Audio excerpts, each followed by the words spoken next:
Good afternoon. It's time for UBC's Weekend Edition on this 21st of June 2026. With me, Moureen Babirye. This is our first report. Now, President Museveni earlier this week welcomed a proposal for a regional farm service center initiative aimed at improving Uganda's livestock sector and fighting counterfeit agro inputs.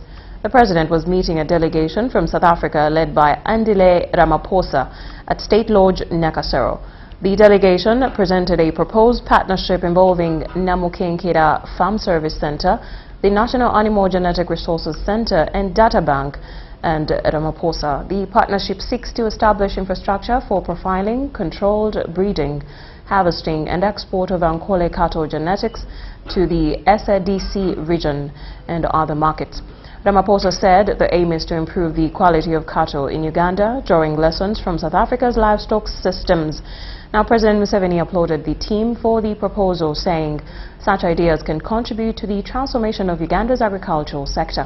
The proposal also includes setting up a build, operate and transfer laboratory to support quality assurance.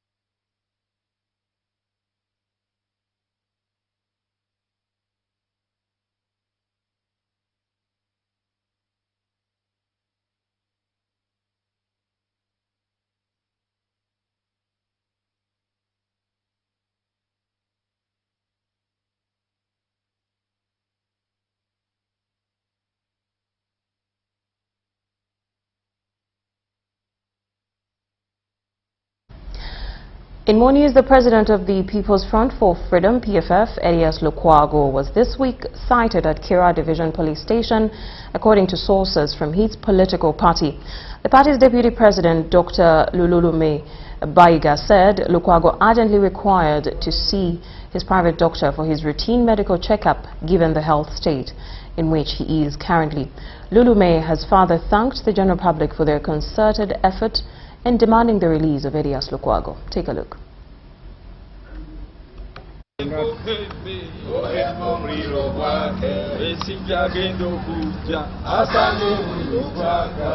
Following 2 days of incommunicado detention, the PFF leader Elias Lukwago has been cited at Kira Division Police Station, as reported by his party officials today. We are now aware that he is in Kira Police Station. Senior Counsel Major Rubega Segona, Honorable, is there with him, and we are going to join him shortly. Moureen Babirye, the deputy party leader of PFF, has confirmed to media that their leader appeared to be in poor condition and therefore requires urgent medical attention. And we need more access, especially to his physician. Okay? And the details we shall discover. We also want to go and have the solidarity. And also, he further thanked the general public for the role played in demanding for the release of Elias Lukwago. Moureen expressed their determination as a party of non-giving up their pursuit for political change. But also to thank the sister parties in the opposition particularly for coming out. Many are holding press conferences. They have made very important statements, because this is not an issue of an individual. Those who are not yet speaking up, we are imploring to you that you need to come up, stand up, and speak out loudly. Let the world know. We too want to be leaders within this country, and we are not going to cower away from that reality.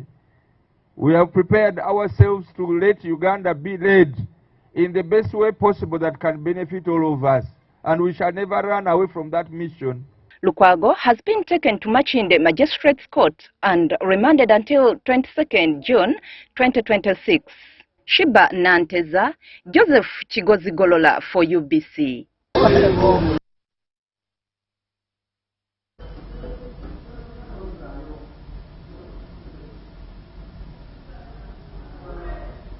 What's next?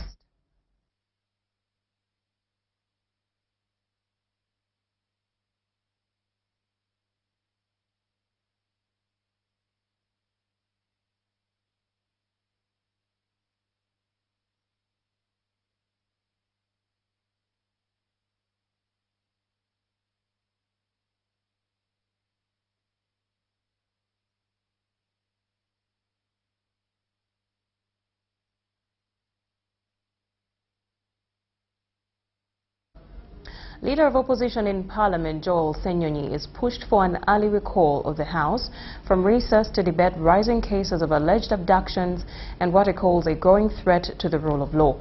Parliament is currently on recess until July 7, 2026, on the directive of Speaker Jacob Maxons Oboth. But the Leader of Opposition wants the Speaker to cut short the recess and bring MPs back to the chambers earlier than scheduled to handle what the opposition describes as critical issues of national concern. Addressing the media at Parliament, Joel Senyonyi said Parliament, as one of the three arms of government, must step in to address what he termed as unexplained illegal arrests and detentions across the country. We know that a number of Ugandans have been missing for a while. We have always talked about the 18, including John Bosco Chivalama, whom the Prime Minister said was arrested, the likes of Kanata Muhammad, John Damulira and others. That list continues to grow by the day. We know of people like Sam Mugumya, who was picked up by security, and up to now, they refused to produce him in court. So he's held in incommunicado detention. The same thing with people like Amos Rangomani, that's a relative to the Honorable Kahinda Otafire, and several others. These we say because we know them, but there's a plethora of other Ugandans who are held in incommunicado detention. His remarks followed the reported abduction of the former Kampala Lord Mayor, Elias Lukwago, by security operatives on Monday under unclear circumstances. Council Elias Lukwago joined this list. We are not saying that we cannot be arrested, we in the opposition or anybody anyway. But what does the law say? The law prescribes how an arrest should be conducted and by who, and where people should be taken. Senyonyi says he will write to the Speaker of Parliament, Jacob Oboth, requesting the House to be reconvened urgently for members to deliberate on matters of human rights and rule of law. We are strongly urging them to convene the House. To convene the House so that the legislature gets to redirect affairs of this country to do with constitutionalism, to do with the rule of law. Let's do this. And I'm going to write to the Speaker requesting him to convene the House. I don't think we should wait for 7th July. It's too far away for these violations to continue happening. It's too far. The country wants to see the legislature directing the country, giving direction, because we are the ones who make the laws. So we need to be able to do that. So our hope is that our leaders here, our presiding officers, will be able to do that for us as Parliament and for the country. The call comes as opposition leaders continue to accuse security agencies of overseeing a wave of abductions. The Chief of Defense Forces has been singled out by some leaders over the acts, allegations he is yet to respond to. Dorcas Kimono, UBC News.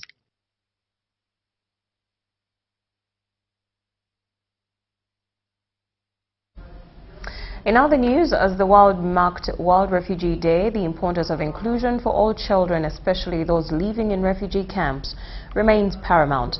Special Olympics Uganda continues to champion equal rights and opportunities through sport, fostering inclusion, dignity and belonging for children with intellectual disabilities within refugee and host communities.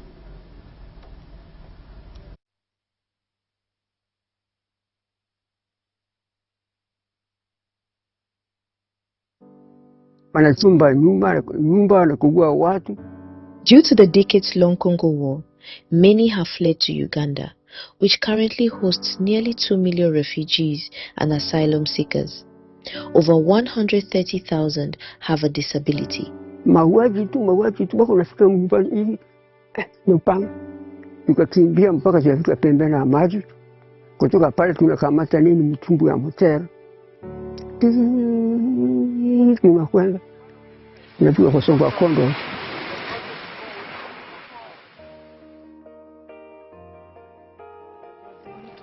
Sangwal is a home to 150,000 refugees. We have people that are struggling to survive every single day, trying to make ends meet. It has given a second chance to the people that have fled to save their life. Joel is a boy of around 11 years old. Jusko prezana kuweka tu yatima na mlemavu, eko bubu, eko yatima.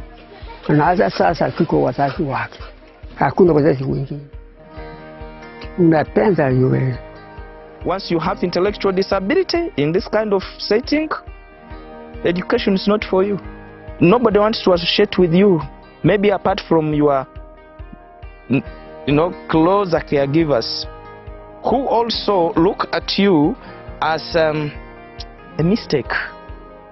Joel was a person who would isolate himself because the learners would reject him. Turning point came when Special Olympics unified sports was implemented across the settlement. When we go to schools, we implement sports, and for Changwali, we've been using football mainly because it's the most accessible sport. And we've been implementing sports in 10 schools. They started to play with him. They all got together. They went for matches, for competitions. From there, Joy is feeling okay. People from team, they were asking me that this person cannot play. We will injure him here. We play together and we see how we can play. He's also a person like us. When we complete that game, they say even this man can do something. So now they know, and the others started joining the team. So for him, every Wednesday, he comes with his local made ball. He uses these porcelain papers, banana fibers, and he makes his own ball. Joel loved the school. He's the first person to reach in the school. Joel is now confident in class. Previously, he could hide himself. Now he's a team player. Joel is much smart. It has improved. Through playing together, it takes away those children without disabilities. The negative attitudes towards these children with disabilities naturally disappears. Introducing sports to children like Joel, it's one sure way, first, to keep Joel in school, and two, it guarantees the future of this boy. Naona watu yote anajua Joel. Joel banacheza mzuri, banacheka mzuri. Shule anasaidia yeye namna hivi. Yeye hapana vula nguo yake, sasa yeye anavula. Yeye anasaidia mimi, yeye anachota maji, yeye anapakia. Yeye anasugula masani mzuri. Michezo inasaidia mtoto anafurahi, anakala mzuri kwa sababu ana raha. He has decided, he has understood, he has accepted our message. They even play together, they sit in the same classroom. Joel is trying to make the best of his second chance.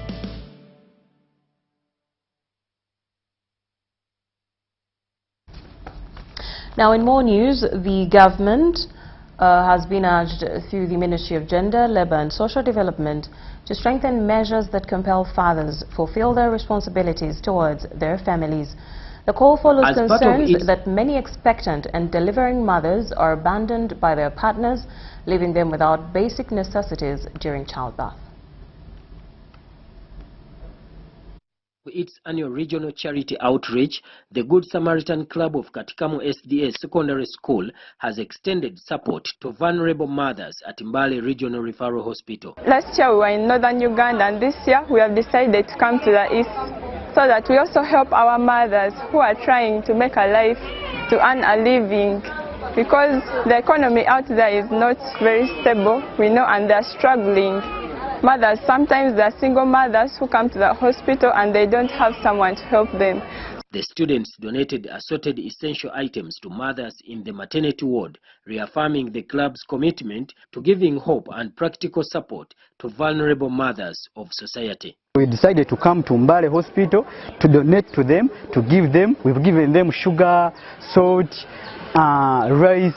We've given them clothes, sanitary pads. We left all the way from Luwero to come and at least give hope to specifically the mothers, because they are in a vulnerable situation in especially government-aided and funded hospitals. The hospital authorities welcomed the initiative, describing it as a timely intervention that complements efforts that improve maternal care and encourages culture of compassion among young people. Thank all of you for coming all the way from Luwero up to here. We are glad to be with you. We are glad to meet you.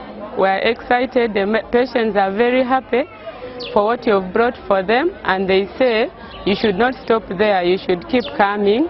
The hospital says it handles between 25 to 30 deliveries every day, translating to about 700 to 800 births every month. The growing number of mothers seeking maternity services has renewed calls for increased government funding to strengthen maternal health care and improve service delivery. Beginning with at least stepping up the vote in the national budget to the Ministry of Health. That would help equip the health center force and also improve infrastructure and other amenities that are needed for health center 2s and 3s to graduate to hospital status. The Good Samaritan Club leadership also challenged individuals to embrace community service by supporting vulnerable people within their communities. To give back to the community, no matter the level of financial stability you have. olw'okubanga batuddukiridde ne batuwa obuyambi gye bajje Mukama mwennyini abaddizeewo ekisinga obunene. Mwebale obuyambi bannange era mwebale nnyo. Founded 14 years ago at Katikamu SDA Secondary School, the Good Samaritan Club continues to champion charity and community services through outreach program across different regions of the country. Yiga Muhammad, UBC, in Mbale City. Relatedly, Amahoro Coalition and DFCU Bank have entered into a landmark partnership aimed at reshaping Africa's response to displacement and refugee-led economic inclusion. The collaboration seeks to unlock an estimated $27 billion displacement market across the continent, an emerging frontier increasingly viewed not only as a humanitarian priority, but also as a powerful engine for innovation, financial inclusion, and economic growth.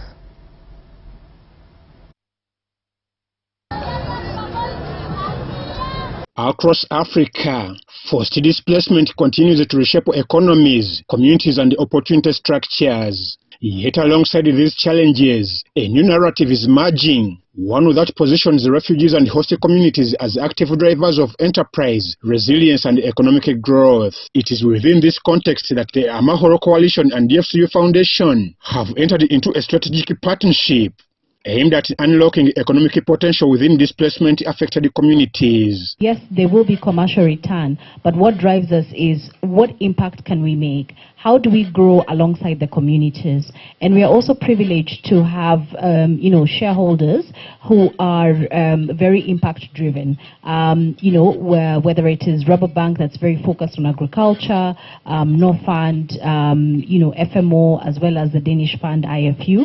Speaking during the launch of the partnership, DFCU Foundation Executive Director Mebo Ndaula emphasized that the initiative seeks to ensure refugees and host communities are not left behind, but are instead integrated into formal financial systems. Do more around the purpose that the group has, which is to transform lives and businesses of Ugandans.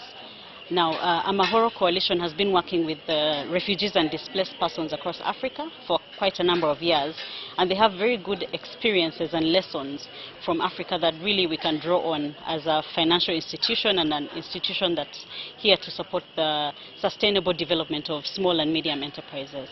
So through this partnership with Amahoro, we want to explore the practicalities of tailoring opportunities that not only serve the Ugandan population but the ecosystem within Uganda. The partnership is centered on unblocking value through financial inclusion and enterprise development, with the systems designed to help both refugees and host communities thrive side by side. Basically, we estimate that the net income, so the total earnings of displaced populations or money coming in across Africa, is $27 billion. This is for a roughly 45 million person strong labor force, or not labor force, population, of which 56% are actively in the labor force. But, you know, I don't want to only talk about Africa. We can also talk about Uganda specifically. And so in Uganda, there's 2.2 million refugees in this country. And a research report from 2021, not Amahoro's own research unfortunately, but a research report from 2021 shows that the opportunity or the amount of money purchases in Uganda every year is $485 million. That's $500 million in just refugee money velocity or transactions. So it's really a big figure, and we believe the private sector, institutions, government, even development agencies are looking at this the wrong way. They don't see an investment opportunity. They see aid. They see a liability on the economy, and we are trying to switch the narrative into what it really is, which is an active market. As implementation begins, stakeholders say the focus will be on translating this potential into tangible impact at community level. Amahoro Fero, I've received the funding, I've received the training for this purpose. So the training that I've received has also helped me to train other fellows, other ladies in training. We've trained over 360 youth and women-led business owners. Amaiva Njuko for UBC. Innovations happening. Still in the course of a week, the Executive Director of the East African Real Estate Institute, Nicholas Adinaitwe, has called upon government to come up with a new urban development contingency strategic plan to accommodate victims of the recent slum and wetland encroachment operations.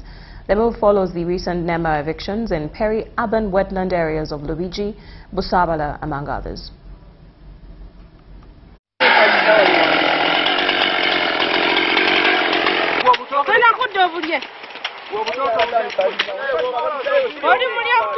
Is that government has not planned very well.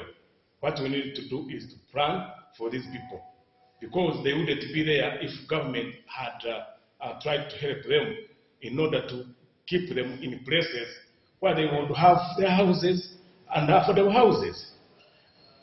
First of all, we need to practice what we call urban containment, whereby we have the boundaries of the city and we don't go beyond, because people are attacking land for agriculture. They are going into swamps just because we have failed to plan.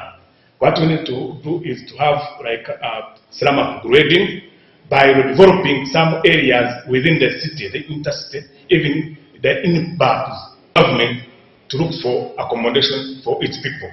We are there to help in giving ideas. The challenge, people fear government intervention because sometimes it does not help them. We have the example of Nakawa Nago housing estate. Instead of helping us, instead our people were taken to Kasukoso as like a refuge. We are promised to come back. They have even been promising to compensate them. They have not yet. So government has not, doesn't have that issue of creating trust. People, you give them condominiums and they have titles. They use them for any other use. So you work also on the tenuous thing. The Ugandan National Bureau of Standards has stepped up efforts to strengthen trade regulation and improve product quality assurance by training commercial officers from the Central and Busoga regions in its certification program. The capacity building session held at the Source of the Nile Hotel in Jinja City aims to enhance efficiency in standards enforcement while tightening the fight against counterfeit and substandard goods on the market. Around the mid-January, UNBS came on market surveillance. It had conducted police to move with it, meaning their intention was even to arrest the what? The traders, without the awareness of the commercial officer. Now, that was going to cause commotion in the community. We have left out the market, we have left out the business development services. Cooperative development is hitting, which is okay because it is a government policy. But we shouldn't leave out investment, trade, and commerce. Commerce moves together with trade and industrialization.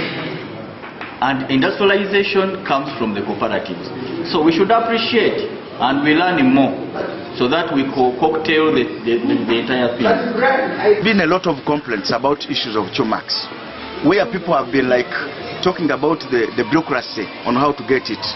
But now, after we've got trained, the bureaucracy is going to go off completely, because now the people who are who will be interested in the Chomac, they are acquainted to us. They come to our offices on several occasions. So as they will be coming to us, we shall be telling them on what to do.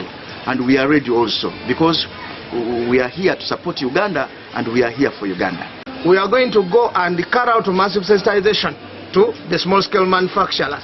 2, we are going to profile all small manufacturers to see those ones who are not complying with the standards, and then we shall support them in the product certification. We have a number of products that are manufactured in this country that have compulsory Uganda standards, and any MSME that is making such products and they are not certified is breaking the law.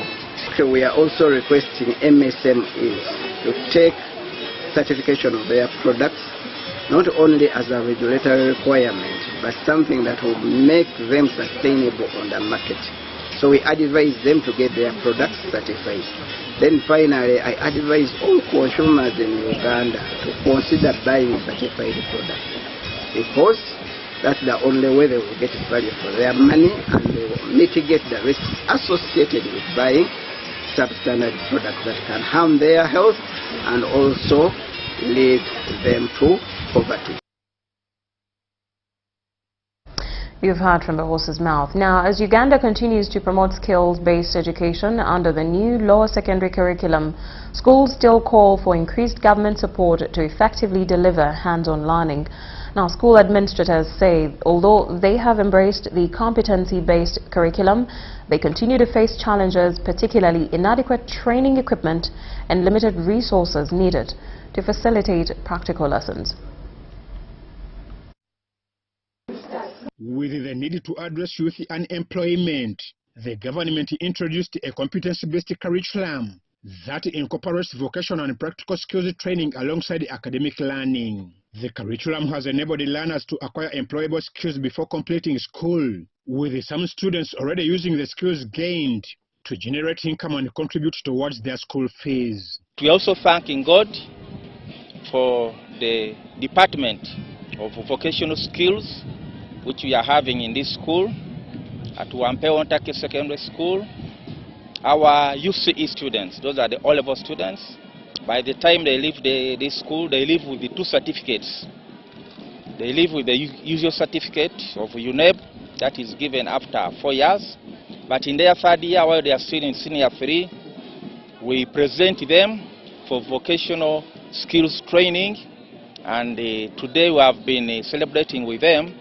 However, they noted that effective implementation remains a challenge due to inadequate equipment, limited instruction materials, and insufficient funding to support practical training. But we are also calling upon government that in this endeavor of ensuring that we provide hands-on practice and experience to our students, we need more equipment that can aid our students to do well in terms of vocational training.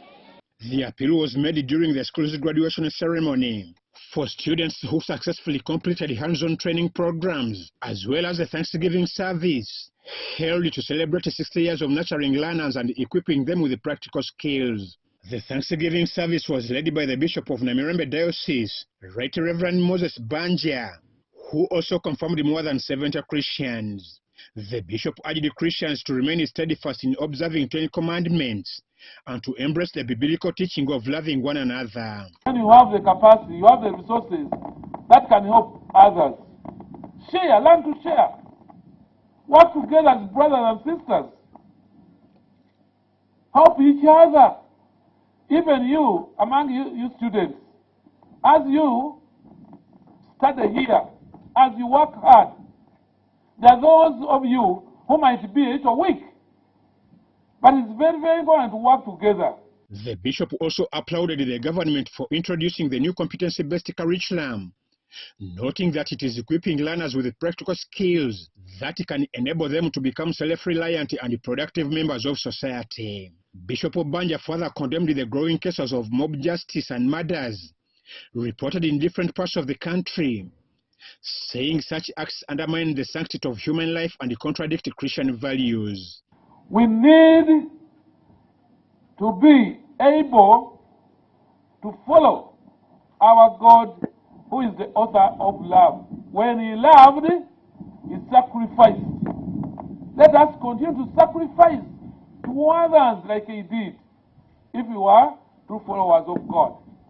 During the graduation ceremony, students received certificates in various vocational programs, including computer applications, bakery and cookery, knitting, electronics mechanics, motor vehicle mechanics, food and nutrition, hairdressing, art and design, plumbing and poultry keeping. Amwai Vanjuko and Kenneth Tanaba for UBC. In other news, the Busoga region recorded the highest prevalence of sickle cell disease in Uganda, with recent reports indicating an increase from 13 to 25%. Speaking during the National Sickle Cell celebrations, Dr. Mariam Ojambo attributed the rising burden largely to low levels of public awareness, emphasizing the need for increased screening, education, and community sensitization.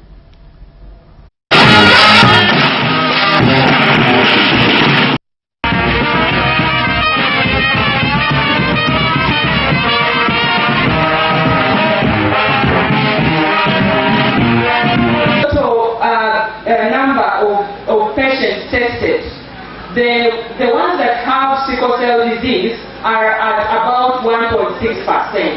That is slightly above the national average, which is about 0.7, or we could say 1%. So Busoga is slightly above the national average in regards to sickle cell disease, at least for this data that we have. Then we got a donation of hydroxyurea from one of our partners, and thank you, Baylor. So up to 776 patients on hydroxyurea got refills during that period. Sickle cell disease is a very big problem.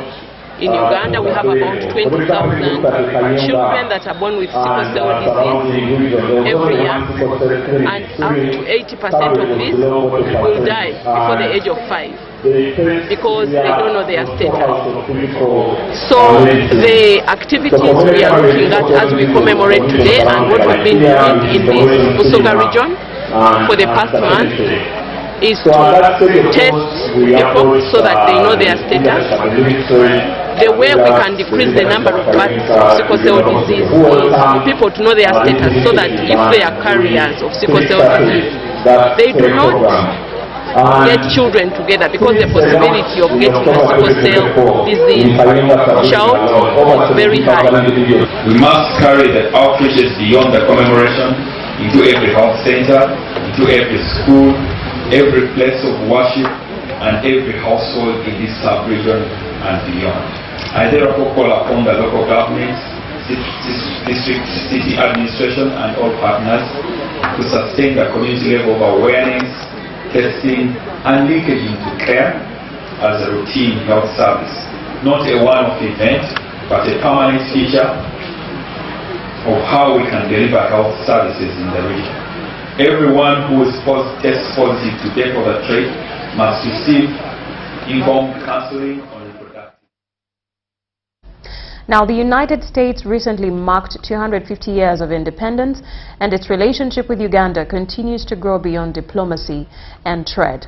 One unexpected bridge connecting the two nations is American football, a sport steadily gaining popularity among Ugandan youth. Take a look. The sound of whistles, helmets, and determined athletes is becoming increasingly common on Ugandan playing fields as American football continues to make steady strides in the country. Through coaching exchanges, training clinics, and youth development programs supported by the American partners, the sport is introducing Ugandan athletes to new opportunities, both on and off the field. Beyond competition, American football has become a symbol of cultural exchange between Uganda and the United States. Train and support the national team. So this shows you how a sport like American football has the ability to bring in people who understand it and want to support. We've had games with the U.S. Marines from the U.S. Embassy who have come in and played with us. A friendly game, I was also part of it. And this shows you the kind of love that these guys have for the sport. Bringing together two different communities, two different countries to play together just to enjoy and have a good time, you know, strengthening partnerships between, you know, with using sports. The other thing is sports has also been seen as a tool for socio-economic transformation. Coaches from America share skills and experience, while Ugandan players learn values of teamwork, discipline, and leadership. As the United States celebrates 250 years of independence, these sporting connections reflect the growing people-to-people ties between the two countries. Engage in the sport of American football, and we hope that the U.S. Embassy in Uganda will continue to support the growth of football in Uganda, and also as we head towards Olympics 2028, where American football will feature in Olympics for the very first time. And being that the Olympics will be in American soil, we are eagerly waiting, and we hope that we make it to the Olympics. And we so pray that the players who have been with us all through for the last 5-6 years training American football, all is not lost. Let's keep pushing, let's keep training until we get into the end of the tunnel. The relationship between Uganda and the United States has long extended through education, health, business, and development partnerships. Today, sports are adding a new dimension to that cooperation. For many young Ugandans, American football represents more than a game. It offers hope, exposure, and opportunity while strengthening mutual respect and friendship between Uganda and the United States. Ngabo Amon, reporting for UBC TV. Thank you, Emma. Now, still in central Uganda, a property fraud case involving a disputed house sale in Wakiso district has suffered yet another setback after the Entebbe Chief Magistrates Court adjourned proceedings to July 10, 2026. The case, which has been before court since 2023, centers on Nakaiwa Justin, who is accused of allegedly impersonating one Joy Mayanja during a house transaction involving property located in Lugala, Maugulu, Katabi Town Council, Wakiso District. During the transaction, Babas reportedly paid 86 million shillings as part of the agreed purchase price of 150 million shillings before disputes over the ownership emerged. The matter came up for mention before Entebbe Chief Magistrate Stella Maris on Friday. However, the court did not proceed with the hearing, citing procedural reasons, and scheduled the next session for July 10th, 2026. Here too, with my colleague Job Wanakwakwa, we are participating in this case on behalf of our friend Monica Mbabazi, we are participating for reasons being that Monica Mbabazi is a mother of a child with disability. Relatives of Monica Mbabazi expressed frustration over the continued delays, arguing that the prolonged court process has imposed a heavy financial burden on the family. This has been adjourned to 10th. Reason being that but the case is disposed. We can't even understand the terminologies used for adjourning this case. So we really appeal for justice. Our friend is spending a lot of money. The family appealed to the court to expedite the proceedings, noting that the case has remained unresolved for more than 3 years, despite repeated appearances before court. 3 years to appeal for justice.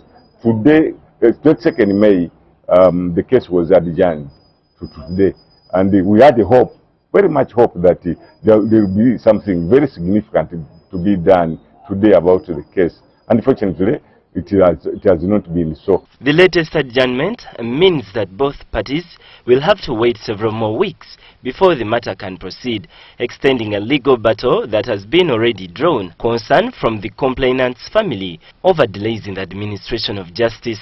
Benon Mukwaya, UBC. We'll now take a short commercial break and return with more news.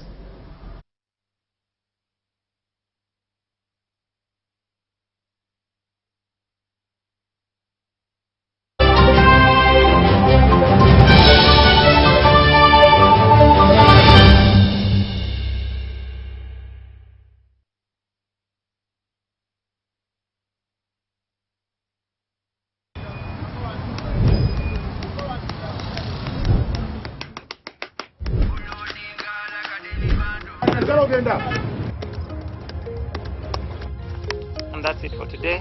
Till the next episode.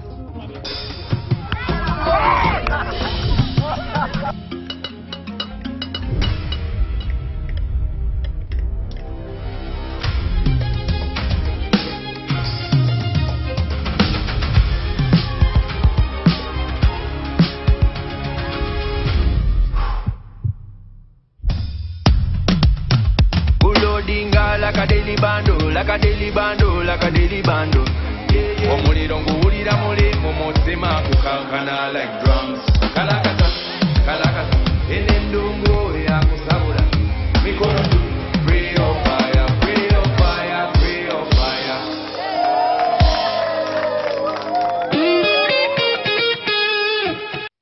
It's our mission to secure your money.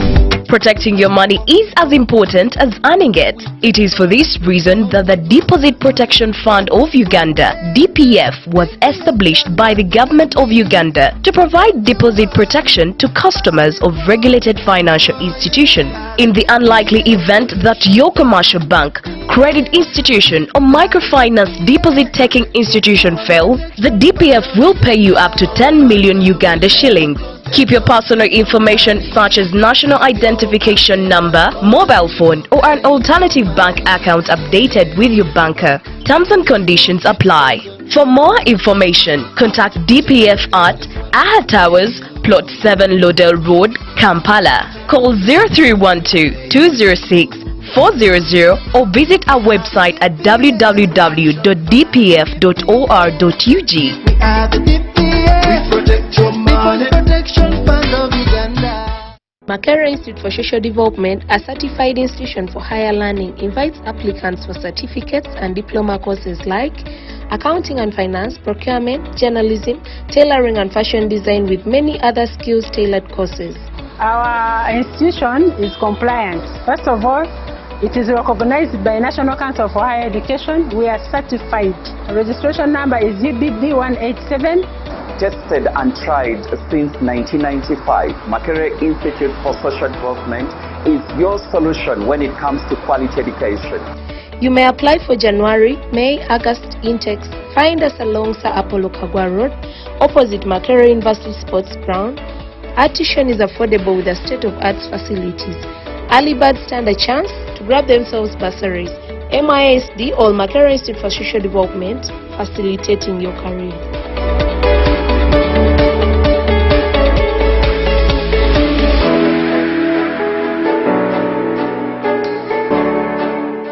Welcome home. It is small, but it is something. Everyone starts from somewhere. Welcome home. The problem is the foundation. You know the kind of cement I'm using in this foundation? I guarantee you even my grandchildren will come and find this house. Muzaffaru, the day I decide to build, in fact, I will import the foundation into the country. By the way, your security lights, they are very small. Me, when I build my house, I will put the motion sensor. As you can see, the living room, I managed to bring in some tiles. And I told you, when I build my house, I get tiles from Italy, Rome, bring them here, original. This nonsense of having one TV. Me! Some people talk about building houses.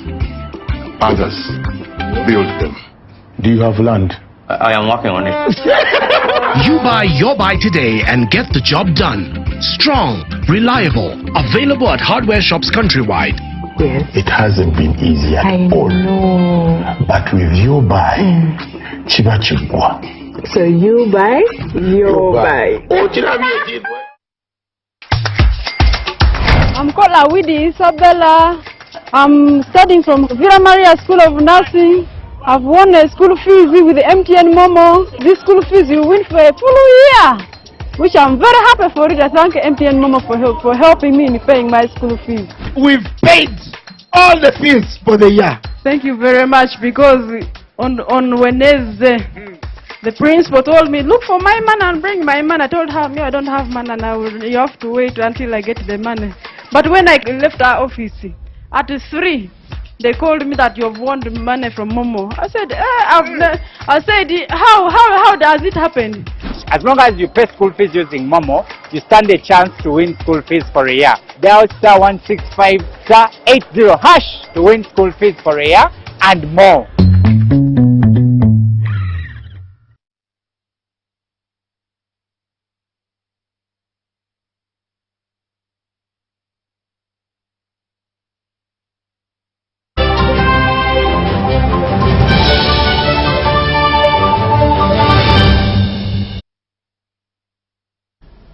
Welcome back from that break.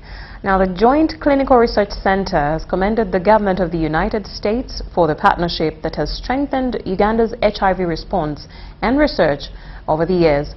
For more than 20 years, the Joint Clinical Center has led HIV research, prevention, care and treatment in Uganda and sub-Saharan Africa.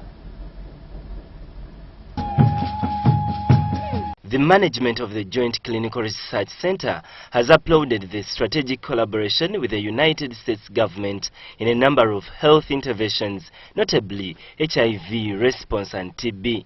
The acting chief of mission to the U.S. Embassy, Mikhail Cleverly, visited the Joint Clinical Research Center and highlighted how 3 decades of U.S. partnership has helped to transform Uganda's HIV response.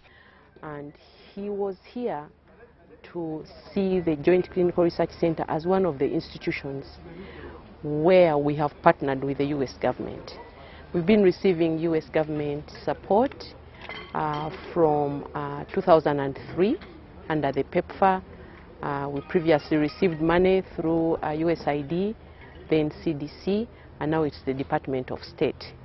But as part of that partnership and also as part of that support, we have been able to develop the JCRC into an international center of excellence. So he was here to see where the U.S.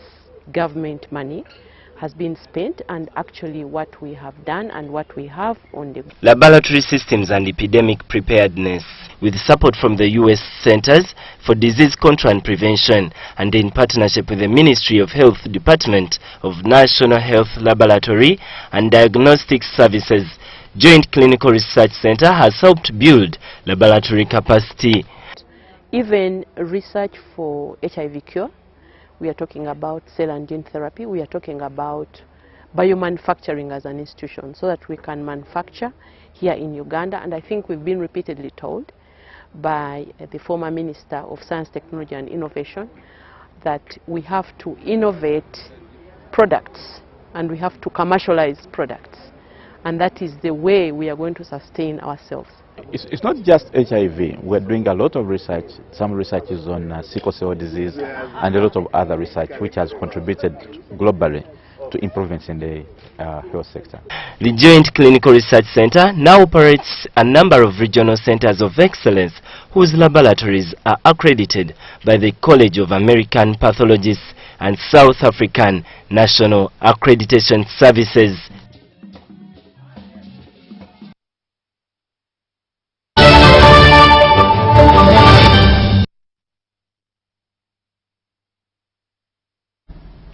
In sports news, professional golfer Abraham Ainamani emerged champion of the inaugural MTN Pro Team Tournament after producing a composed final round performance at Entebbe Golf Club yesterday.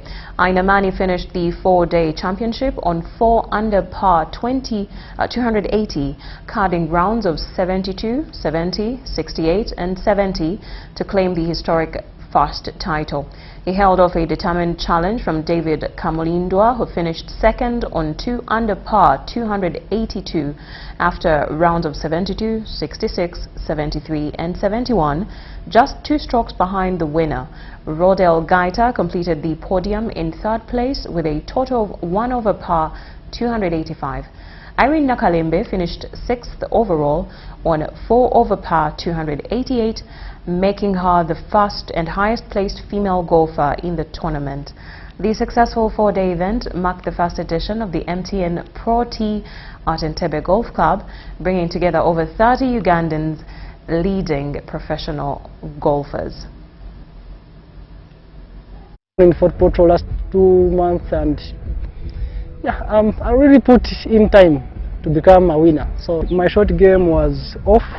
I got a couple eagles, like I think I have like 4 eagles and some bogeys. The course is challenging, the course is dry, greens are faster, and of course opponents. We are both practicing hard, so we really needed this tournament. Thank MTN for giving us a chance, because for now we don't have many tournaments to play in Uganda.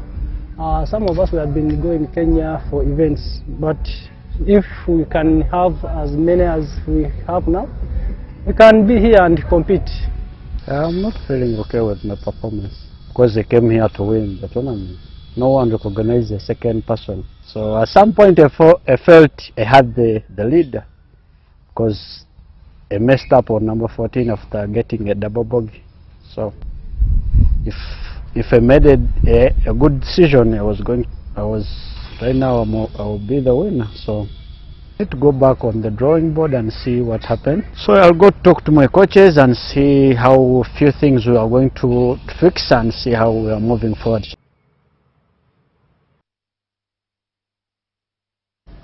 And in other news, the patron of the former Senior Footballers Initiative, Paul Musisi, together with the chairman of retired football players, Paul Sully, visited former Uganda Cranes stars Isaac Nkada and Enoch Bamula. Nkada was found receiving treatment for cancer at Mulago Hospital, while Bamula was visited at his home in Nansana, where he is being cared for by his wife following the amputation of his arm due to cancer complications.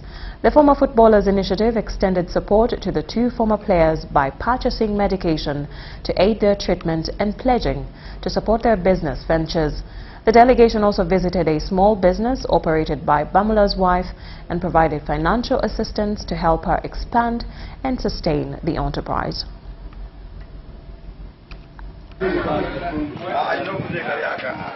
Nange nsanyuse nnyo kubalaba. Mukama Katonda yeebale baleeta wano. N'embeera gye nnimu si nnungi. Kulamu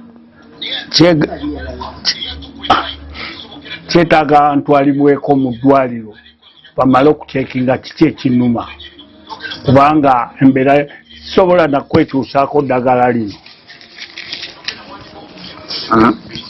Buli kakerenda akagula $7 aka UK, kana aka India akagula $3,000, ate tekalina maanyi. Ndaba mwaka kitata nkaaga mu 69 nga express yatandikibwawo dda nga tuli kwodi Kampala nejolejo kiwanuka banamwatulira lwakuba abaluntizi batwala ebifaananyi byabwe. Delegation officer yali Jode William Kakoma. tuli wano ewa muganda waffe Bamula ate tukulemberwa chairman waffe wano gwe mulaba Paulo Sali. Kino ekibiina kiyitibwa Former Footballers Seniors Foundation, kyawukana n'ebirala. Ebigendererwa by'ekibiina kino kwe kulaba nti tuyamba bannaffe nga bw'olaba Bamula. Kwe kola tugamba nti okukaaba kuggweewo ffe twekolemu omulimu era kye tuliko olwaleero. Era buli lwakusatu tujja kgenda nga tukyalirayo wakiri abantu 2 3. Ate mukyala Bamula tumulabye twagala okuteeka ssente mu ka business ke, nabadde njagala mukakwate wali kubanga kati oyo ayina mukyala Bamula gemaanyi kati singa tuwongera tufuna ssente ne tuzongera mu oyo omanya nti Bamula obulamu bwe buli very clear. Bamusalako omukono naye ffe bwe tukwata omukyalo ono ne tuteeka ssente wano omanya nti Bamula eddagala ajja kukola ki? Ajja kulifuna. So twagala ogire okinka. This is one of our programs nga bafoma foot.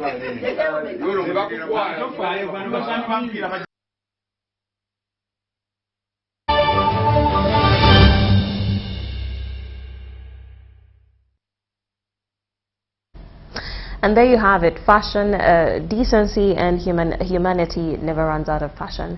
But that brings us to the end of our news bulletin this afternoon. That's all we managed to squeeze in the hour pertaining what transpired in the course of the week. A lot more awaits you at 8 and 10 p.m. with me, Moureen Babirye. Goodbye for now.